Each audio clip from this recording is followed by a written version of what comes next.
ইতালির অনিন্দ্য সুন্দর ও সাগরের ভাসমান শহর ভেনিস। বৃহস্পতিবার স্থানীয় সময় সন্ধ্যা ৮টায় হঠাৎ সাগরের জোয়ারে তলিয়ে যায় সবচেয়ে গুরুত্বপূর্ণ পর্যটন স্থান সান মার্কো স্কয়ার সহ ভেনিসের নিম্নাঞ্চল। চরম দুর্ভোগে পড়েন দ্বীপটিতে ঘুরতে যাওয়া হাজার হাজার পর্যটক। সেই সঙ্গে ক্ষতিগ্রস্ত হয়েছে বাংলাদেশি মালিকানাধীন বহু ব্যবসা প্রতিষ্ঠান। সন্ধ্যায় হঠাৎ করে ভেনিসে পানি উঠে যাওয়ায় অনেক পর্যটকের অনেক ভোগান্তির শিকার হয়েছেন। আমাদের ব্যবসার অনেক ক্ষয়ক্ষতি হয়েছে। সমুদ্রপৃষ্ঠ থেকে মাত্র ৯৬ সেন্টিমিটার উচ্চতায় অবস্থিত ভেনিসের নিম্নাঞ্চল, তাই সমুদ্রের জোয়ারে সহজেই তলিয়ে যায় অধিকাংশ এলাকা। প্রতি বছরের নভেম্বর থেকে ফেব্রুয়ারি মাসে সাগরে স্বাভাবিক জোয়ারের প্রভাব থাকলেও মে মাসের প্রথম সপ্তাহে এ ধরনের জোয়ারকে অস্বাভাবিক হিসেবে দেখছেন পরিবেশবিদরা।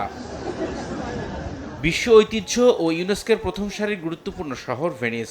বিভিন্ন প্রতিকূল পরিবেশ সহ্য করে শহরটি এগিয়ে যাচ্ছে গত কয়েক শতাব্দী ধরে। ইতোমধ্যে প্রায় ৬,০০০ মিলিয়ন ইউরো খরচ করে শহর রক্ষায় একটি অটো ইলেকট্রনিক বাঁধ নির্মাণ করা হয়েছে, যা সাধারণত নভেম্বর থেকে ফেব্রুয়ারি মাসে প্রবল জোয়ারকে প্রতিহত করার জন্য ব্যবহার করা হয়। ১, ২, ৩ ঢাকায় জমি জিতে নিন ১০০% ক্যাশব্যাক সহ ২০ কোটি টাকার পুরস্কার। জলবায়ু পরিবর্তনের কারণে মে মাসের শুরুতে অসময়ের জোয়ার জলবায়ু পরিবর্তনের কারণে হচ্ছে বলে মনে করেন বিশেষজ্ঞরা। সময় সংবাদ, ইতালি।